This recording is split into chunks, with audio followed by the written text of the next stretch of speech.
Mahardika ing tias ing kamardikan. Rahayu. Rahayu ingkang samya pinanggih. Nugroho miwasah wilasaning Gusti mugi tansah kasarira dumateng kita sami. Ngaturi sugeng dalu sarta sugeng pepanggihan kalian kula warga ageng Sandiwara Ketoprak Wahyu Manggala ingkang dipun pimpin panjenenganipun Bapak Mogol kanthi alamat Desa Tanjung Sari Kecamatan Jakenan Kabupaten Pati Bumi Minatani.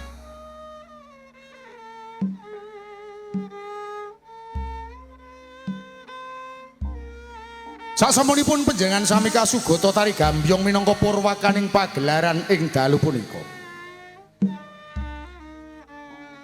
Keparenga ing dalu menika kula warga ageng Wahyu Manggala badhe nyegahaken cariyos pamundutan ingkang mawi ira-iraan. Perang Ganter seri perangan Anusapati Kratu.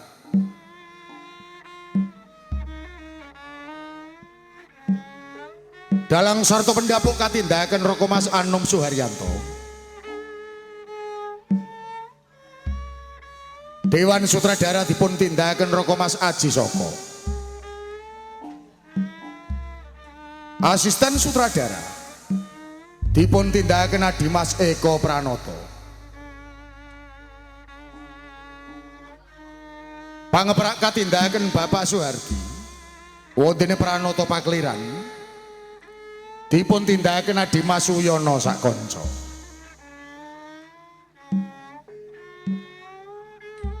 Tata dekorasi katindakaken Bapak Sunardi ingkang dipun biyantu anak Mas Samuel Sutarto. Teknis tata lampu katindakaken Adimas Budiono Mbata.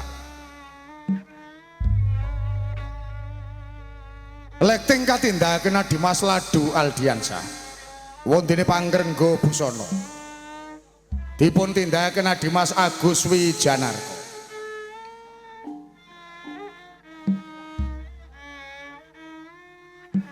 Binarung ungling Kyai Gongso Madularas ingkang dipun pimpin Bapak Keman Widodo. Kanthi pangliing Swarawati utawi Pesinden dipun tindakaken Ibu Suparyana.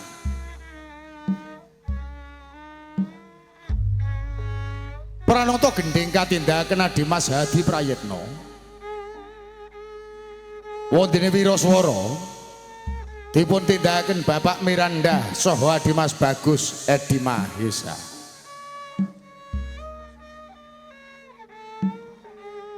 Musik campursari katindakaken Adimas Ari Semprul. Roko Mas Edi Watono sarta Adimas Udin Galdowo.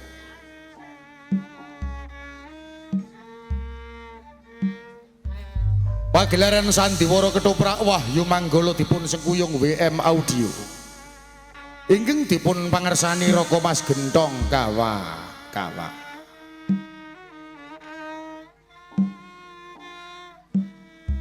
Wondene para paraga ingkang badhe maragani cariyos ing dalu punika. Sepisan gambaraken wonten ing Candhi Bentar.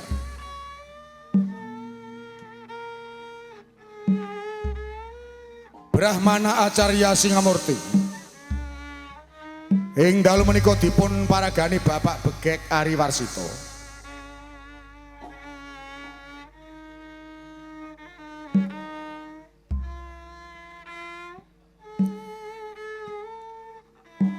Biksu Narapati katindakaken Adimas Kundi Asmoro. Lin sayoni kaparagani Adimas Riko Saputra. Para biksu karameaken para seniman Bagus Wahyu Manggala.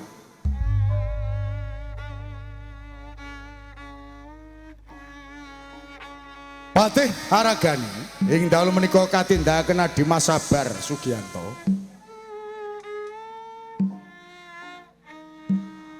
Raden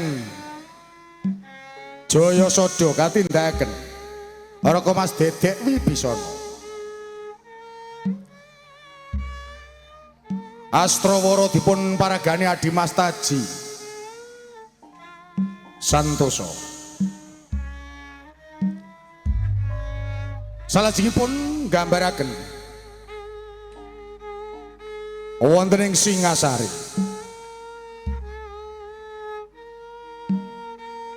Prabu Kenaro ing dalu menika dipun paragani Raka Mas Anom Suharyanto. Ken Dedes katindahaken Mas Puput Jarmiati.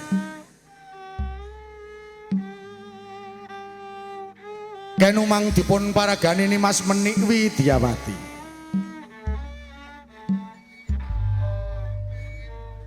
Anusapati ing dalu menika dipun paragani Adimas Bagong Sutrisno. Maesawa ngateleng katindahaken Adimas Eko Pranoto. Wondene Pangeran Tohjaya kaparagani Raka Mas Andi Prastya.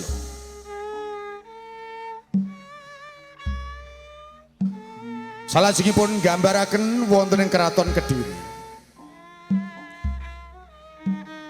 Prabu Dandang Gendhis ing dalu menika dipun paragani Raka Mas Aji Saka.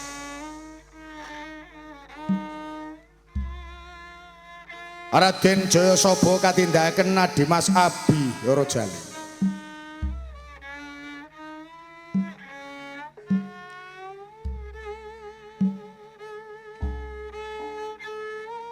Salajengipun nggambaraken wonten ing Gunung Arjuna. Ken Rani katindahaken Nimas Diah Maharani. Ken Tantri kaparagani Nimas Uut Sutriana.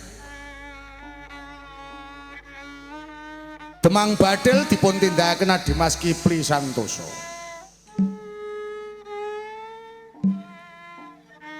Ken Santi kaparagani Nimas Tata Wulandari.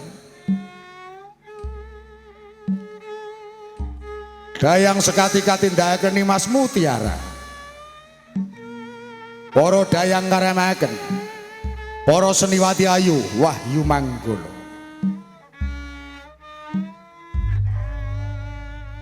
Repat utawi dagelan ingkang badhe nglipur manah panjenengan sami katindahaken dening Cak Sendor, Cak Sariman, Adimas Rokim sarta Bapak Mogol.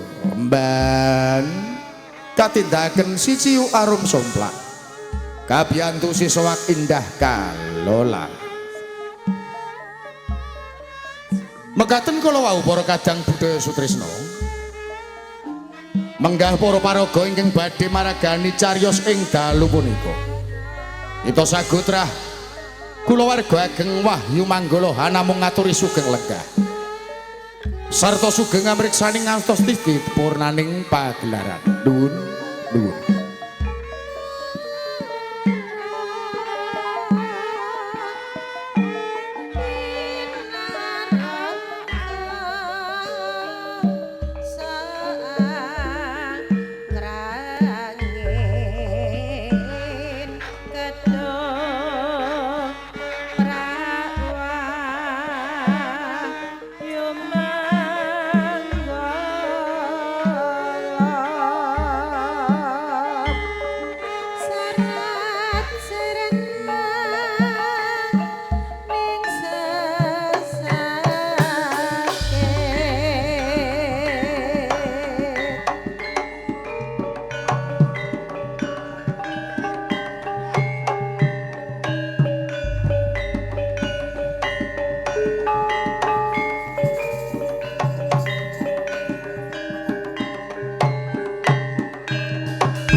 ngersake Kreta Joli Demana.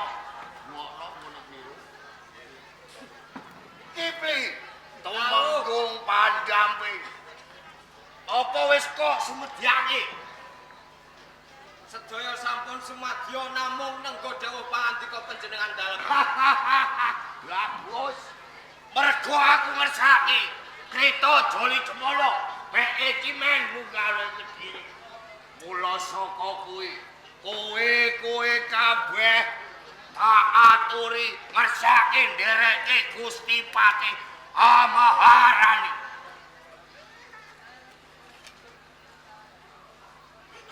Tumenggung Kipli Reksayuda.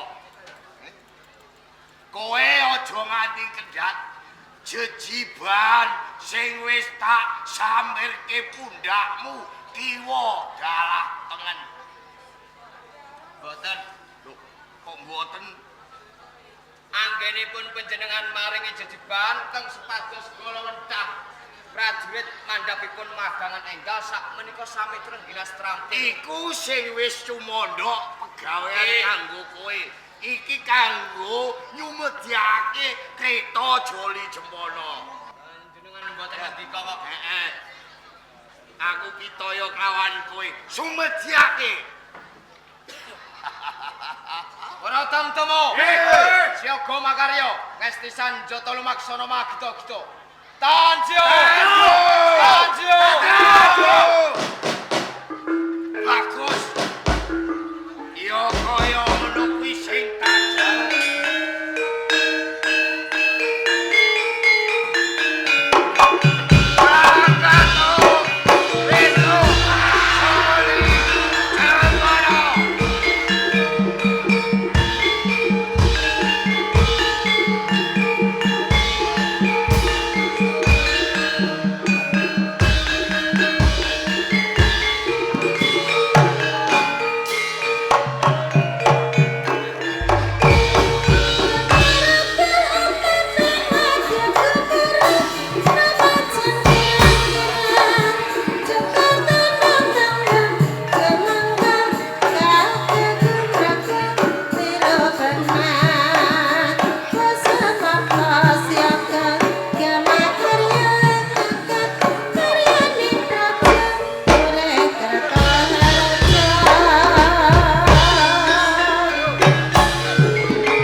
Kang samarpa modern somo sing sabaran narima sinu kaya pinakya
antaraning kawula lan sesembahan.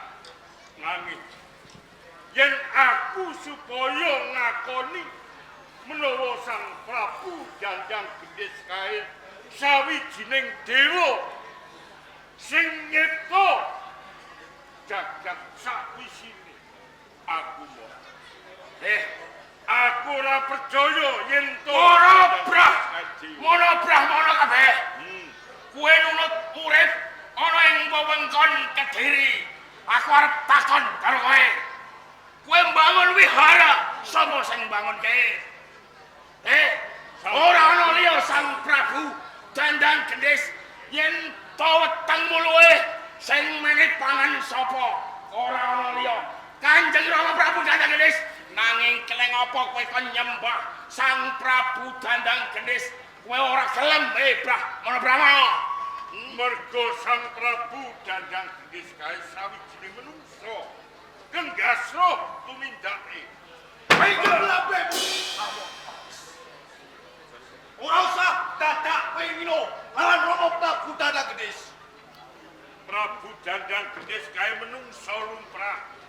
Ning yo gene wani-wanine dheweke ngaku sawijining dewa. Nanging mangertenono kabeh kawula Kediri sing disembah Prabu Jandang Gendhis mula saka Brahmon. Kowe wanci iki kudu nyembah ananing Rama Prabu Jandang Gendhis. Brahmana. Patek arep Kowe ana koncone. Kaya apa? Kowe nyembah lawan Prabu Jandang Gendhis. Aja nganti kowe walong. Aja nganti jaman. Kelemo. Prabu Jandang Gendhis kae sawijining ratu sing ngumbar angkara murka. Yen to kapitayanku ora liya mung Santri Murti, Dewa Brahma, Dewa Wisnu, Dewa Siwa, Trimurti sing kok sembah nanging penguripanmu kabawah pamrentahan Kediri lan Brahmana kabeh ana ing alam donya wis gelem nang kuyung lan nyembah Rama Prabu Jandang Gendhis mung kari kowe Brahmana. monggo sing gelem ngakoni yen to Prabu Jandang. Kula gelem nyembah Rama Prabu Ora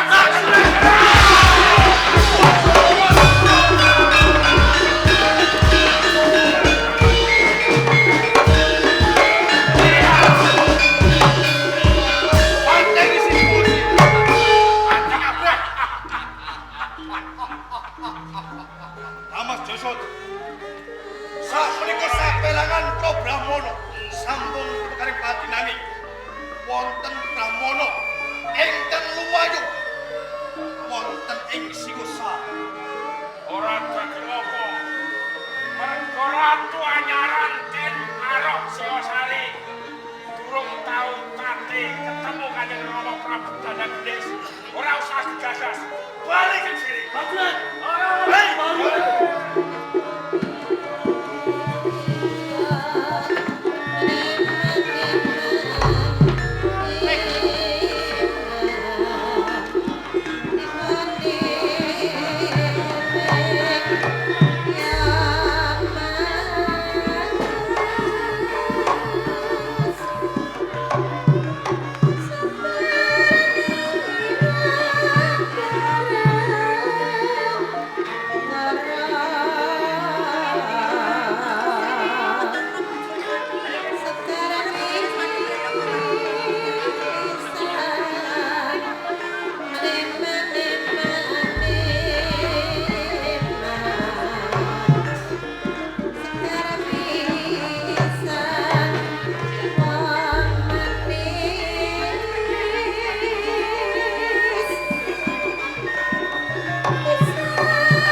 Santi.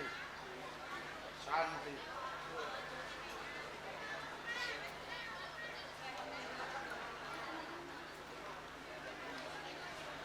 Om Santi. Santi.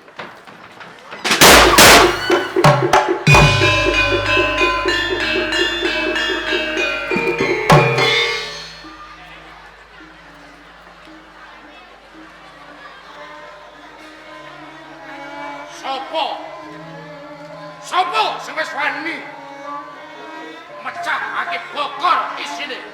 Mas ora takon.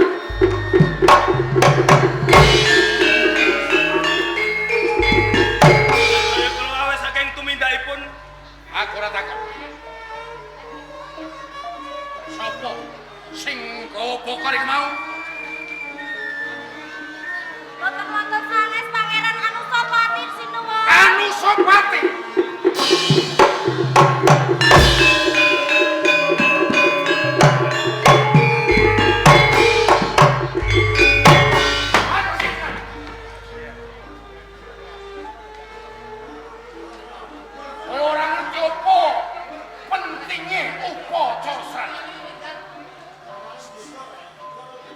Nalika mengeti pitung dinane Romo Gajah Parang pepundhene wong tuwa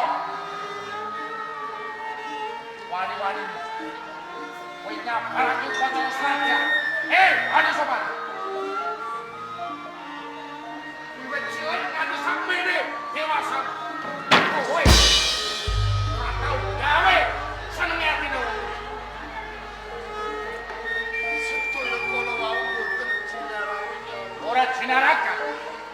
ora jinaraka nopo pancen wis tak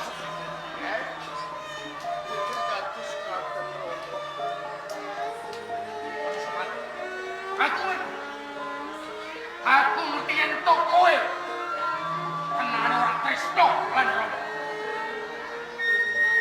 mergo upacara sraja upacara iki jagongake dening Prabu Kenaro bisa cabar ing dina iki mergo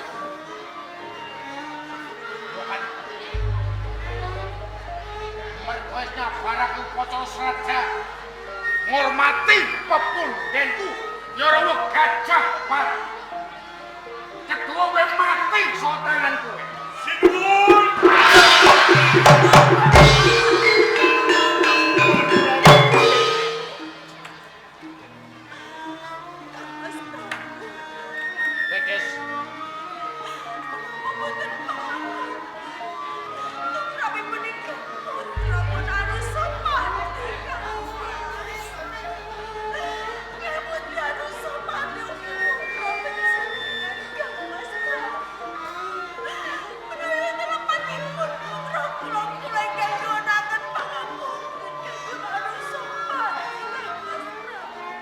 Anusapati ngrumangsani anake Prabu Kenaro ora kaya ngono patrap kudune bisa nurat marang kadang-kadange Pangeran Tohjaya ora bedane maesa wong adil Kinanganipun Anusapati menapa? Menapa tasih kirang tresnanipun Anusapati karo panjenengan? Menapa tansah dipun banding-bandingke kalian putra sanesipun Kang Mas Prabu? kaya ngene sih takon kowe Dedes kowe kena sabela warang anakmu Anusapati nanging nyatane upacara sraja kang wis dienteni kabeh para kulawarga ana ing Singasari sabar merga saka tumindak anak Sedaya menika boten sengaja Kang Mas. ora sengaja Menapa panjenengan boten pangapunten tumrapipun Anusapati? Bojo panjenengan gedhe mawon paring welas kaliyan Anusapati Kang Mas Prabu. kasalahan kang sakmul gedene aku kudu paring pangapura aku ora bakal wenehi pangapura marang Anusapati Kang Mas Prabu. Menapa panjenengan lali marang janji panjenengan rikala semono?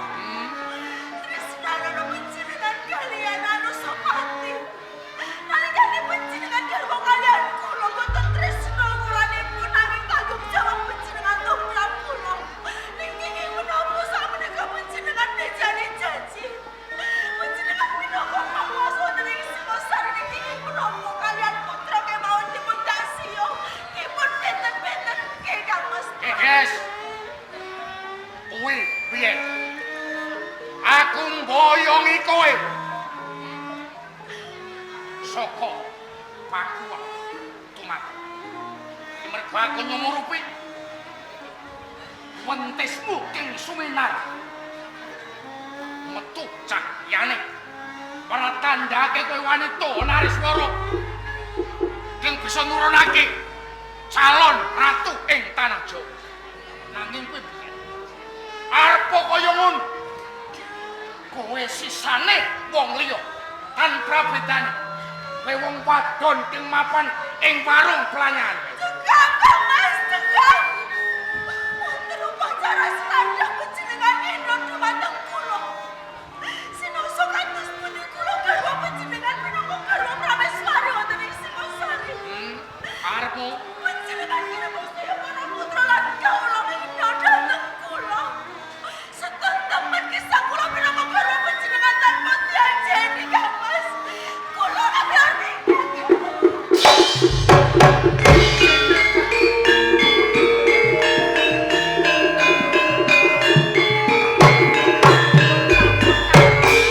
Dumawah kaluputan menika wonten ing aja melu-melu perkaranipun Kang kula suwun kanthi sanget Rama.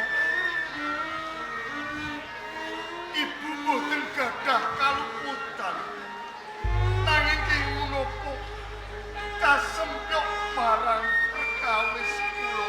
mergo kabeh saka trekah bejo nyawamu dina iki ora wal saka tangane pun roh bejo acarya Kula paring jawab. kanthi tatu aran keranjang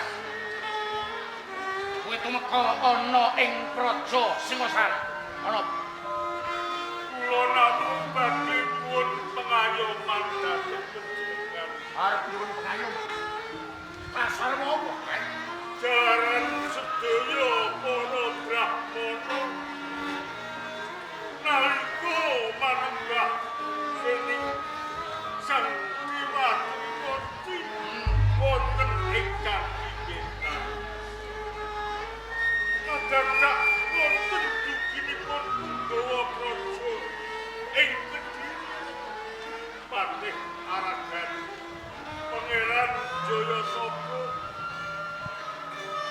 sami ngrisak wonten kanthi wetan sedaya para brahmana boten dipun pengingaken manembah dhateng Dewa Tripodi supados kersa ngakoni yen Prabu Jajang Gedhes menika salah tunggalipun dewa ingkang nyekta jagat sakti. Sedaya para brahmana kalebet kula ken ngakoni yen Prabu Jajang Gedhes ingkang wajib dipun sembah nanging kula boten purun. Kula boten purun yen kula ngakoni Prabu Jajang Gedhes menika salah tunggalipun dewa. Jalaran menika menungso lumrah camrap. acarya Ewa semanten kathah para brahmana ingkang sami dipun pejahi kaliyan Punggawa ingkang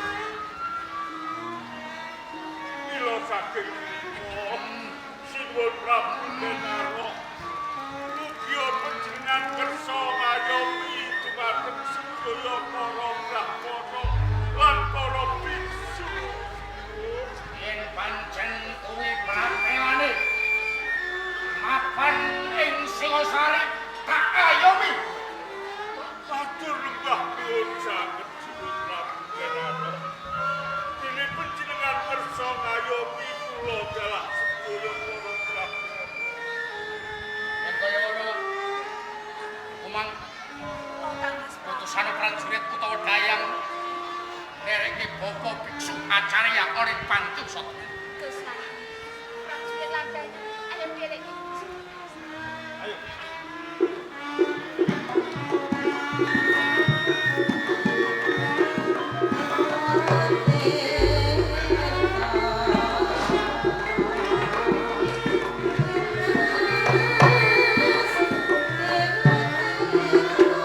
Thank you.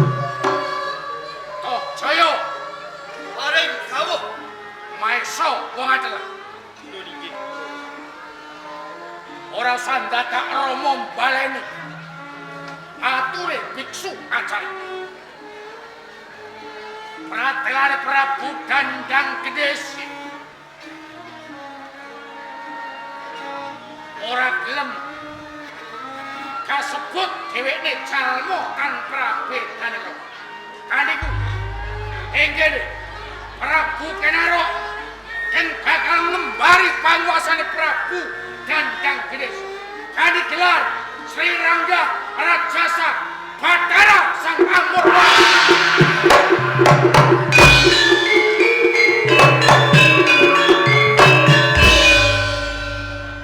Wani merangi wong-wong Kediri. Wani. Sagah Rama.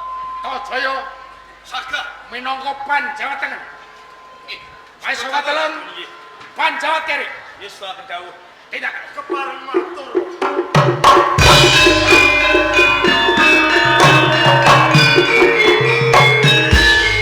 Panguwasa tunggal wonten ing Praja Singosari.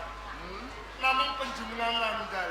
ya Redene kadang-kadang kula kaangkat pinangka senopati. Wonten ing Praja Singosari tuwuh dawuh ingkang kados ngaten. Monggo. Paring sekar rinunce dumateng kula pinangka tandha kula madheg senopati ro. Anusapati kowe kepengin dadi senopati? Ngaten inggih. Sopo? Arep kepengin dadi senopati Singosari. Kula pinangka putra nandhalem ro. Putra. Anak. Munggo kowe. Anu akeh padha ngarani yen Anusapati putrane Prabu Kenaro. Nanging mergo kedadian iki ing sajroning atine Prabu Kenaro kowe dudu anak, kowe dudu putra, nanging anak asu. Cuk.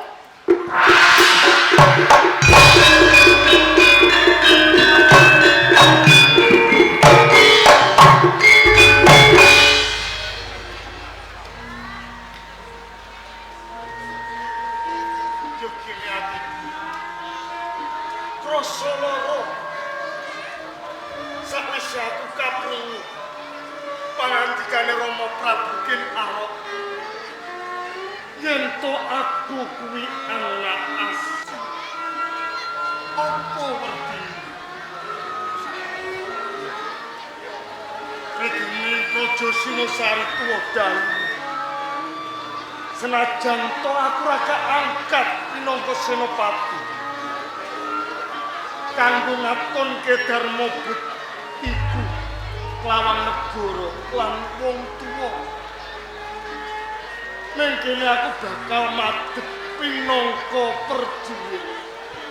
Mongko sipating prajurit kudu mbrasta samubarang apa wae sing dadi kepala.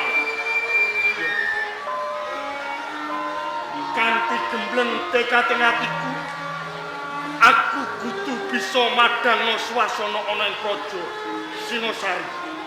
Bakal jumangkah ana ing palagan peperangan.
Jaya Sada Sabda Nandala Srawara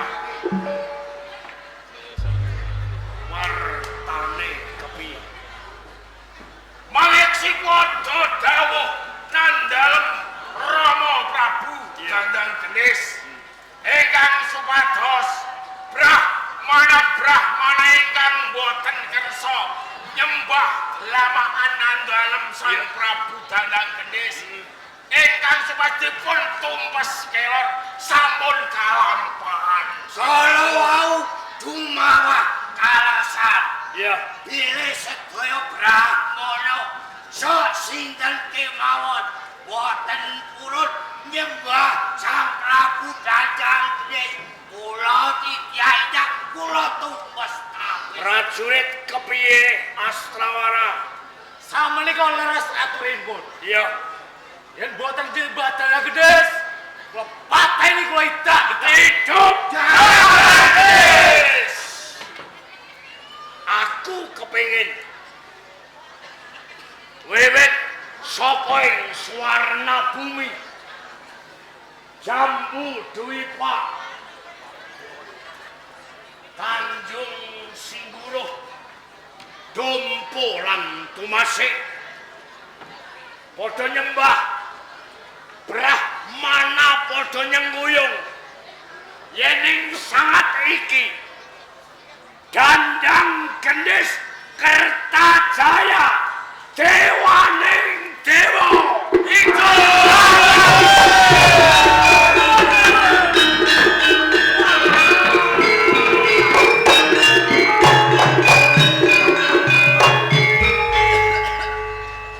kuat-kuate prajurit iya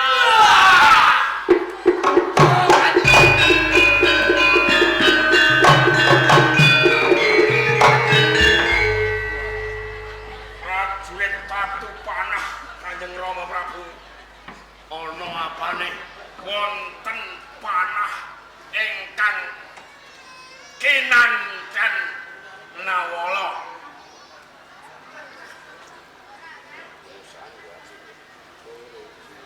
gobrak getih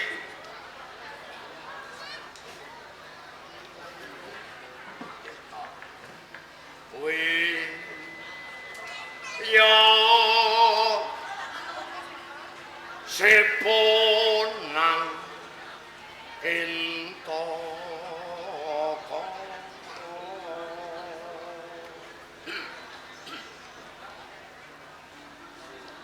atur marang Sang Narpati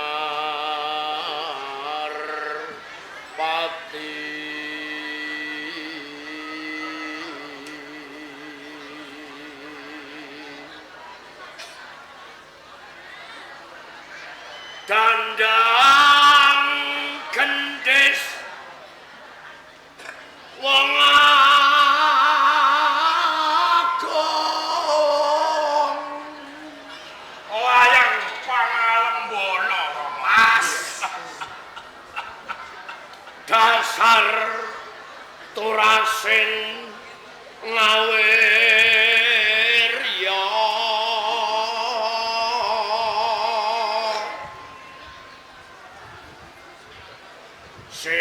senoyodan sagung paula nipun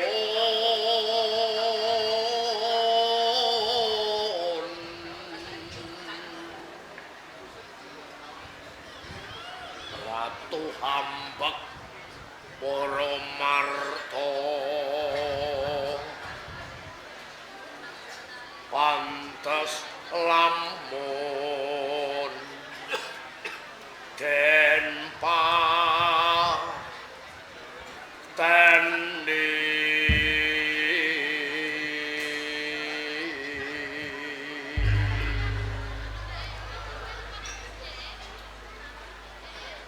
kalamun den prawira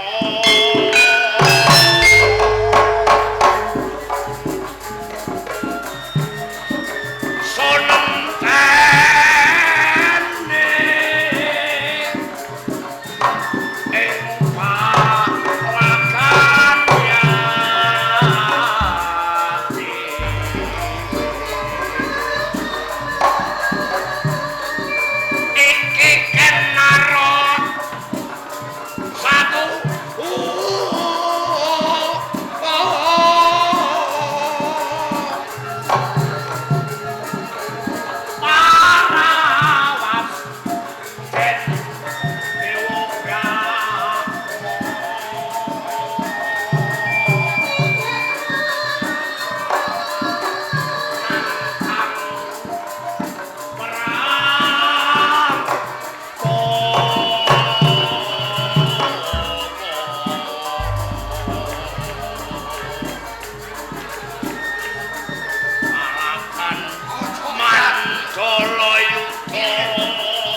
Prajurit, ayo.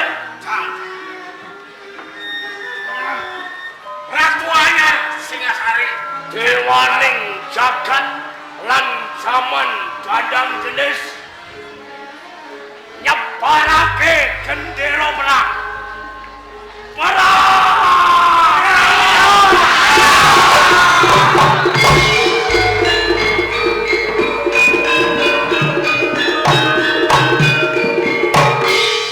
Tulisan zaman Dandang Gendis Dewa Ratu Kartasara.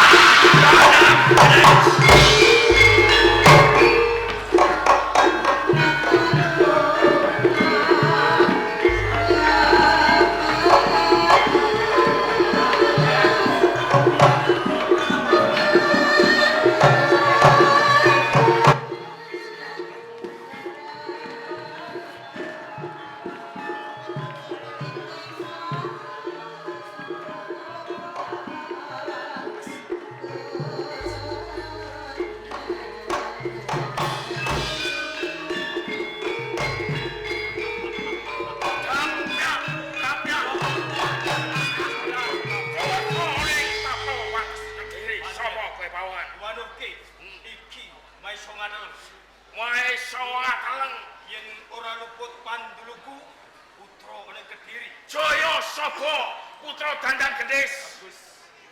Sopo? Ya. Apa mula bukane nganti Singosari miwiti perang kelawan Pomong Kediri.